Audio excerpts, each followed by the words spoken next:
Hi, this is Nick Wykowski, and this is the third part of a four-part video series about programming an air-native extension with Flash Builder and Eclipse.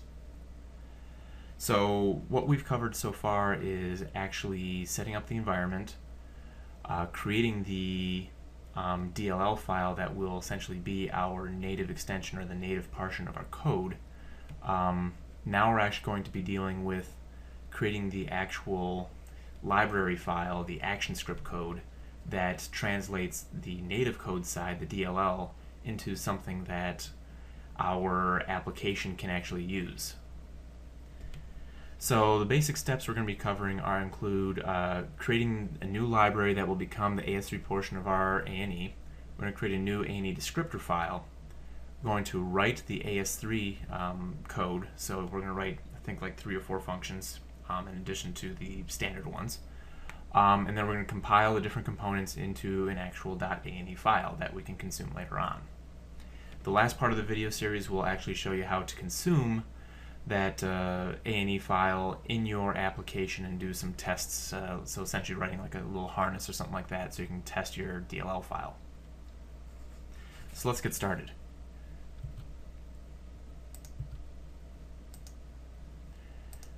Start back up Flash Builder over here, and where we left off last time is we have a C file and a header file. We have taken these files and we've done a release build to create our .dll. The .dll file is lib_sample_ane.dll, and of course that is stored in the release folder of the C++ or C application folder that we started earlier. So we're going to switch over to the Flash perspective and we're going to go create a new library. So we're going to go in the Package Explorer, right click, New, Flex Library Project. And click. And we're going to give our library name. So I'm going to say sample ane lib. Just going to store it in this default location. It's going to be just a generic library. You can choose whatever Flex SDK that you wish. You need to make sure that you include the Adobe Air libraries within your library. Without this will not work. Hit next. It's going to ask about the build paths, and really I'm not going to worry about these too much here. If I had other dependencies that I had to worry about, other SWIC files and things like that, this is where I would add them right now. But this isn't the case for this particular project, so I'm going to hit finish. In a few moments you should see the Flex SDK create your library. There we go. So what we have right now is, again, just a basic library, and you'll notice that right away the bin directory is created with essentially an empty SWIC file. Now, there's no compilation pretty much happens in the background for these SWIC files. We won't have to worry about doing release builds or anything like that with SWICs. So now what we're going to do is we're going to create a package that we're actually going to store. We're actually going to create 2 packages. One that we're going to store our ActionScript code, and then the other we're going to store just some miscellaneous assets that we have as well, in particular our descriptor file. So I'm going to go create a new package. I'm going to store this in the com.q2.samples.anesample folder, or essentially package, and hit finish. I'm also going to create a second one here that is going to be com.q2.samples.assets. So I should now have an A&E folder, an A&E samples folder, and an assets folder. So quickly we're going to go create a new class, and we're going to extend the event dispatcher. So new ActionScript class. And I'm going to name this A&E sample. This is essentially the package, or this is the package that you will be calling in later on. So you may say, hello world A&E, or really however you want to address this in your applications later on. We're going to continue to use sample A&E, and we're going to want to make sure that we extend the event dispatcher. So under superclass, hit browse, and we're going to go and double click on event dispatcher. A&Es typically will extend from the event dispatcher, primarily so that later on you can actually dispatch events if your A&E takes care of that. I don't believe it has to dispatch the event dispatch or be a child of the event dispatcher, but it is recommended in all the documentation. In all honesty, I don't see a reason why you wouldn't. So we're going to hit finish. And this is going to create our stub AS3 file. But before we get too far with this, we will want to create our descriptor file. Now, a descriptor file is very similar to, let's say, like the error descriptor file that gives a couple of properties about the application, or in our case, the A&E, and it will help us link the DLL file from the ActionScript side to the native code side. So in this assets folder, I'm going to create a new XML document.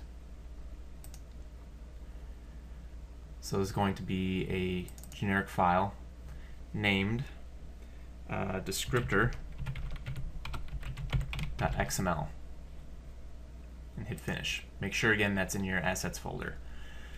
This file isn't actually required to be within this library at all. However, for the A&Es that I've created, I like to include it in there. That way it's in my source repository if I'm using some sort of source control. And it exists within this project, so it's easy to find. Otherwise, they're just going to randomly sit on your hard drive somewhere where you may not be able to find them. So you'll want to find on the web a copy of like the default descriptor file, or a sample somewhere else. So I've already got one preloaded here. I'm going to copy and paste this into this XML document. So the descriptor file, very similar to, like I said, like your error descriptor file. You're going to have a couple different properties. It is a valid XML document and could possibly have multiple nodes. So the first thing you're going to want to have is your ID file, or your ID for the actual A&E. This is, again, how you would interact with the A&E. This has to be unique throughout the entire world of A&Es. So in my case, I'm going to do com.q2.samples.sample A&E. If you'll notice that this is like my domain name backwards, or is similar to how we would do error IDs. Version number should be a 3 component set, or 3 octets of a number. So in my case, I'm going to say 1.0.0. I believe version number needs to be in this particular format. You can try a different way if you would like to. Then we get down and we have a platforms node, and then we have specific platforms. A particular SWIC file can support multiple platforms if you wish. The example that we're doing right now only supports Windows, so we're only going to have the one platform in there. One thing to note, if you're ever working with mobile or platforms, so if you want to support multiple platforms, you want to particularly support multiple platforms with the emulator, you need to create a stub for Windows and Macintosh, depending on which emulators you want to support. So you need to have multiple platforms in there, particularly if you're doing mobile application, if you want to do any type of debugging of your application without having to run it always on a mobile application or a mobile mobile device. How about that? So the platform that we are going to be targeting for this sample is going to be Windows x86. I do believe that is case sensitive, so make sure you have the W in there. The native library that you're going to be using is the name of the DLL file. So in our case, it is lib_sample_ane.dll, which again matches our sample A&E release version. So lib_sample_ane.dll. These file names need to be the same. The initializer is the public interface, or the name of the function that we described in the public interface to our initializer function. So if we go back to our header file and we take a look at our initializer, we have the function name of initializer. So I like to keep those the same, and that's the snippets that I have, pretty much set this up exactly the same every time. If we take a look at our C code that we had, again, our initializer, and then we had our finalizer. So our initializer is going to be initializer, and our finalizer is going to be finalizer. I get in the habit of copying and pasting in case I misspelled something somewhere along the way. So we're going to save that, and that's pretty much all we would have to do. Again, if we wanted to do, let's say, another platform for the Mac OS or something like that, that again would be like Mac OS, and then we would provide the .library file, or really whatever else, however else we would have things set up. But again, in our case, we just have just the one platform that we're supporting. So great, so now we have our descriptor file. So let's get into the actual coding. So in order for things to work, there's a couple different components that we have to do. First thing, we're going to have to set up a private variable or some sort of variable essentially to hold our extension context. So in my case, I'm going to set up a private variable, extension context equals, and that's going to be of type extension context.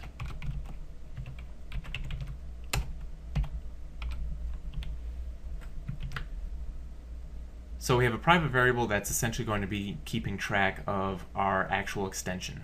So you'll notice that we aren't necessarily dealing with the extension itself, but rather the extension context. In just a moment here, that should make some sense. So and then we have our public function. This is our constructor, and this is where we are going to have we're actually going to set up the link between ActionScript and the DLL. So we're going to initialize this extension context, so equals extension context dot create extension context. This is where we pass in the ID of the extension that we wish to create. Again, this ID is referenced in our descriptor file, and in our case, again, is going to be com.q2.samples.sampleane. So I'm going to go copy and paste that. The next thing we're going to pass in is our context. For right now, I'm going to pass that in as null. So in one DLL, you can have multiple contexts. So think as a context is another, so one DLL file can have essentially multiple functions. So one DLL file that you create, for example, for like an address book function, can have things like the actual contact list. It can have an actual contact. It could have maybe a link to a dialer or something like that. That could all be created within one DLL file or one ANE. Now each context, when you want to create this in memory, let's say you have a address book and then something that deals with something that deals with address book, the address book itself, and then with context, or contacts I should say. You can pass in, let's say, the name contacts, and then within your C++ application, you actually get a reference back to the context type. So I could, by all rights, in my C++ application say if ctx type equals contact, then do something. That's not necessarily what I'm doing here. This is a single-use ANE, but this is definitely one way that you could proceed with that. Because it is a single-use ANE for right now, I'm just going to pass in null because I'm not even checking for it. We have now created the link between the ActionScript world and this DLL. Nothing else. Well, there's one other thing that we have to do. The other function that we must have, and it must be public, is a dispose function.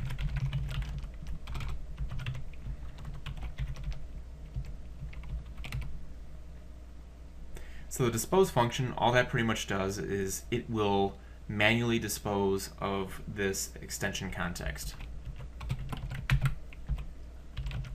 Dispose. So these are the two required functions, again, a constructor and essentially what becomes a destructor. The dispose will dispose of that DLL in memory. So remember, if we take a look at our C++ code, we really aren't doing anything because, again, that dispose function just takes care of, where is it at?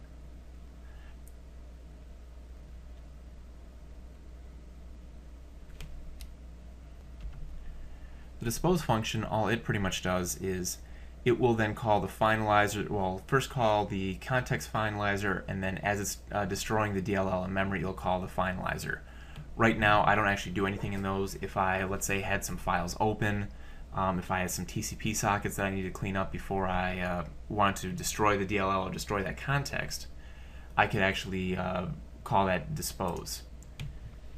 So those are my two required functions. Now the other things that I want to do as well is I want to actually implement the functions I created in my C application or my C DLL. So what I do for this is we have three functions that we dealt with, or that we created. One was a is supported, another is get hello world, and another one is get test string. Again, we created the different functions here. Is supported should return back 1, which equals true. Get test string should return the string. This is a test string from A&E, and get hello world will say hello world, this is your DLL talking. So let's go implement those. I'm going to do new public function that says is supported, and I'm going to be passing back a boolean. So pretty much all I'm going to do is I'm going to reach into this DLL, call the function, and then take its return, and pass back its return essentially.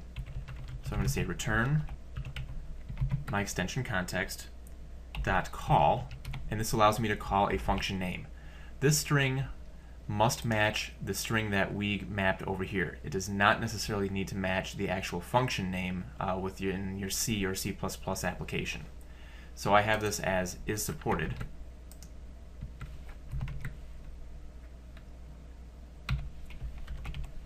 And that is pretty much all I need to do. Essentially, the is supported when it returns. So when I say call is supported, the A&E infrastructure, so the Flash player infrastructure, is going to look up is supported. It knows from the context initializer that that points to this particular function. This function will then run, and it's going to return a result. The result is of type boolean, as we see right here, because that's how we casted it. It goes back into ActionScript, and then I then return that to my master application. I'm going to go quickly implement the other two functions exactly the same way. The get hello world and get text string. So another public function, get test string, and return a type string.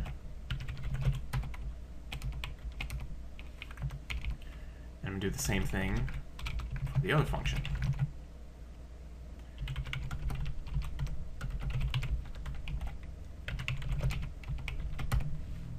Very similarly, I'm going to return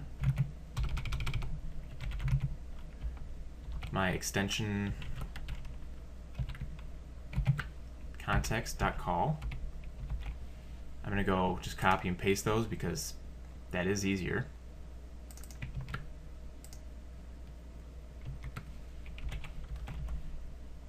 Now, by all rights, I could be passing in data as well. I would be passing in, let's say, an array of parameters or just parameters in general. Those will be casted as an array when I pick those up in C, in my C application or my C DLL. I want to cast that as a string, if I can type right.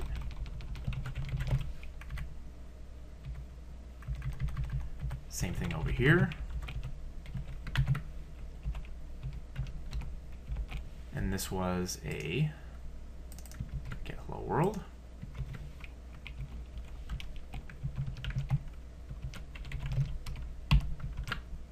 And that should be all that's required for my A&E as far as the ActionScript code. So you'll notice that as I'm saving each one of these times here, my SWIC file is actually being compiled. Again, I don't need to do a release build of the SWIC or anything like that. So from here, I now have my descriptor file, I've got my SWIC file, and I have pretty much everything I need in order to create that DLL, or to create that A&E file. So what I'm going to do is I'm going to create a new folder on my desktop to kind of put all these different resources that I need in order to actually create the A&E, just to make things a little bit easier for me. So I'm going to go minimize Eclipse and close this right now. I'm going to create a new folder. This is going to be sample A&E. Folder name, of course, doesn't matter. It's just sitting on my desktop. And I'm going to copy just a couple components to it. I'm first going to copy that descriptor file. So I'm going to go find that in the assets folder. Right-click, I'm going to go to copy. In the sample A&E folder, I'm going to go right-click, go to paste.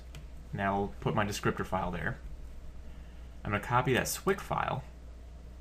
Again, right-click, go to copy, and paste it in here. And then I'm going to copy the DLL file.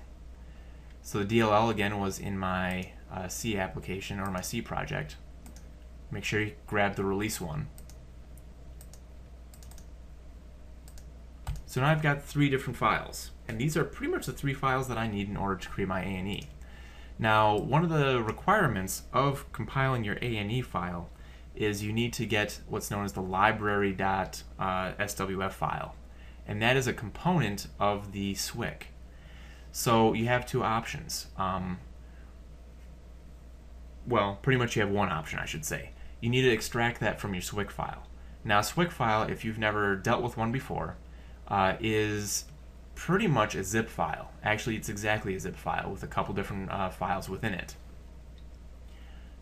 This zip file includes that library.swf file that we need. So 2 ways you can go around this. One is you can either make a copy of this file. So if I right-click, go to copy, right-click, go to paste, rename this to be a .zip file. And then I can just open this up in WinZip, or I use WinRAR, or 7-zip, or whatever file that you may have. And you'll see the different components in here. The other thing that the method that I actually like to do is you right-click on the SWIC file, and then you open it with whatever application that you use to extract zip files. I, of course, again use WinRAR, and then I can go and drag and drop the SWIC file, or SWF file, to this directory, ending up with 4 files that I need. So now here is where we get into the command line. This, of course, to actually compile the A&E file. This, of course, could be automated using a ActionScript or things like that. I actually have some of those. They're publicly available and things like that.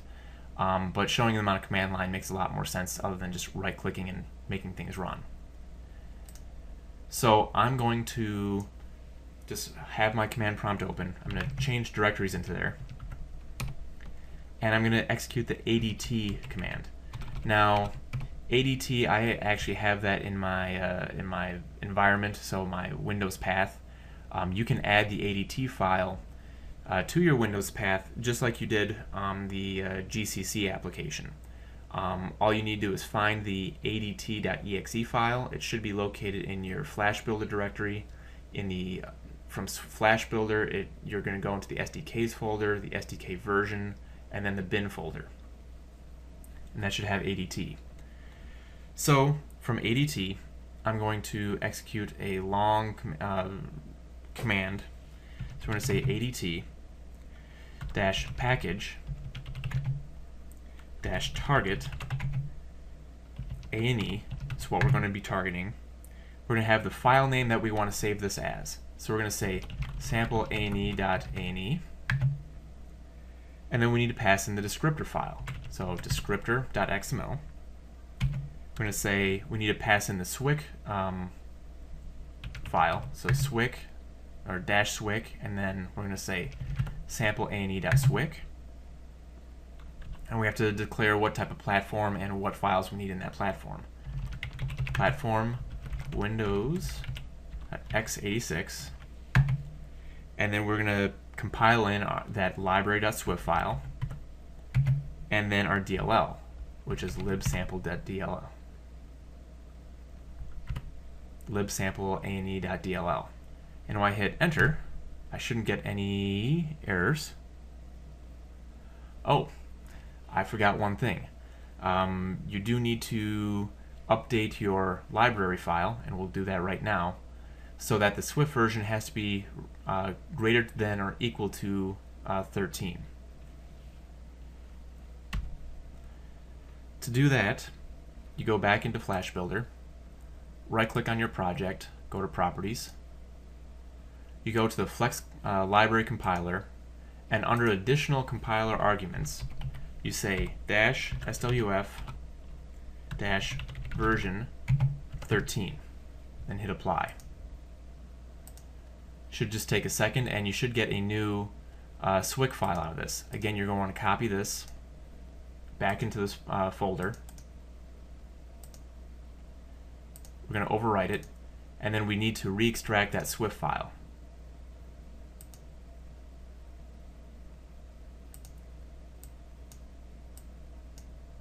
And we're going to go replace that. We can then close our zip file, and we can go run this command again. And now we have our ANE file. So the next video we're going to be showing how to actually use that ANE. Very quickly I'm going to show that command that you need in order to, as a refresher, because the command is fairly complicated. So again, it's adt-package-target space ANE, the output file name of the ANE that you want. So in our case it was sample or ANE-sample.ane space descriptor.xml, or whatever you named your descriptor file as, -swic, the actual library file name, so sample ane.library.swc. Make sure that SWIC file is a version 13 or higher. Then you're going to do space-platform space Windows-x86 space the library.swift file space whatever DLL that you created.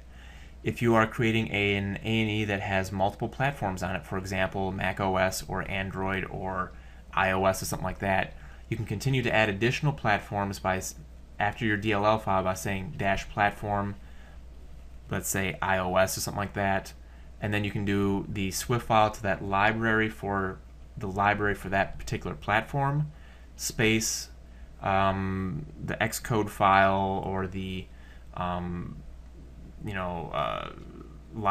library file or things like that.